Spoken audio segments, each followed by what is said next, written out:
Is with us for a look through the French newspapers now. You're going to start with that important vote in Catalonia today, aren't you? That's right, an important vote that's making a lot of the front pages here in France. Let's start with Le Figaro, which says that the unity of Spain is being played out in that regional election in Catalonia today.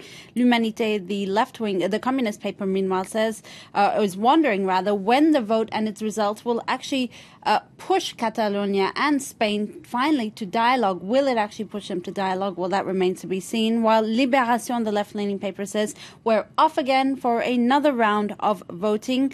This, in many ways, is really a battle between the Catalan separatists and the Spanish government in Madrid. The left-leaning paper warns that the results could be tight, and they really regret a campaign that they say is one where both sides have essentially slandered each other. The pro-Madrid teams have tried to make the separatists out to be these sort of dangerous outlaws who deserve to be in prison, while the separatists have accused Madrid of being, quote, pure and simple fascists. A lot on that coming up, of course, during the day. Big day here in France. Well, it is anyway for the French President Emmanuel Macron. The reason is he's actually turning 40 today, isn't he? That's right, he is. He turns a big 4-0, Macron, in what's been a pretty stellar year for the French president, it must be said. Worth mentioning that on Facebook, someone's created an event dedicated to his birthday. Over 90,000 people have said they'll be attending this grosse soirée, this massive party at the Élysée to celebrate Manu's 40th birthday. Obviously, this is not a real event, so don't turn up to the Élysée expecting a party today. Anyway, it's also... Well, there you go. It's also making some of the front pages. L'Opinion, the right-wing paper, is headlining on it. Macron hits the all-powerful 40. The paper says on its front page, the president's youth could have been his weakness, but he was able to make it a key point of his communication. And you see in the front page cartoon his adversaries singing "Happy Birthday, Mr. President," dressed up Marilyn Monroe.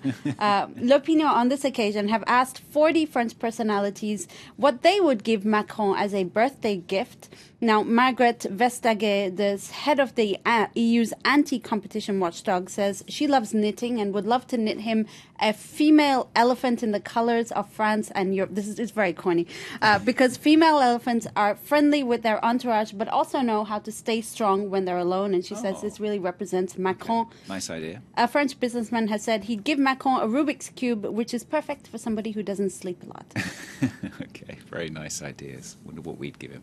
The street paper 20 Minutes, they're also wishing the president a very happy birthday. That's right, and they've also put together a list that they, as a paper, would like to give the French president, including a Christmas sweater from his favorite football team, Olympique de Marseille.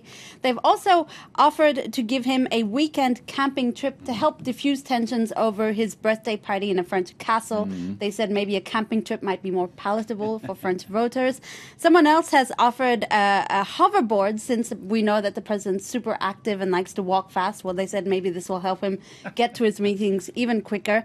And finally, there's also a dictionary to help him speak the language of youngsters. Youth is, of course, a cornerstone of his French presidency. And now that he's moving on to a new decade of his life, he doesn't want to lose touch with the French youth. Best gift for Emmanuel Macron, though, has come from the opinion polls, actually, hasn't it? That's right. He's rebounded in the opinion polls after this past summer. He's slumped in popularity. Well, now more than 1 in 2 French people say they are satisfied with Macron's 8 months in office so far. In particular, they're happy with the way he's dealing with international issues, the way he's defending France on a European level, as well as education, the way he's dealing with national security issues.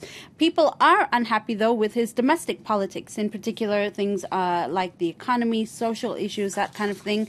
And on the downside, he still can't seem to shake off this image he has as a president of the rich, and the impression that he might be haughty and aloof. I'm enjoying that picture behind you. At least he's got a few grey hairs. We'll probably see a few more in the next years to come. Probably, yes, exactly.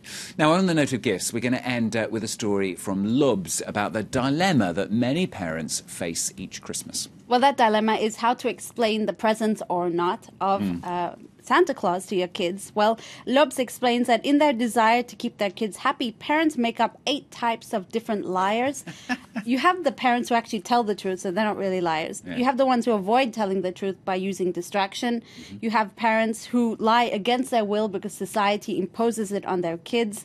There's also a category of joyous liars who really enjoy making up stories. In one case, a parent explains that her story meant she had to commit to taking her kid to Lapland for 3 years in a row just so she could meet Santa Claus. You telling me it doesn't exist? You didn't hear it here.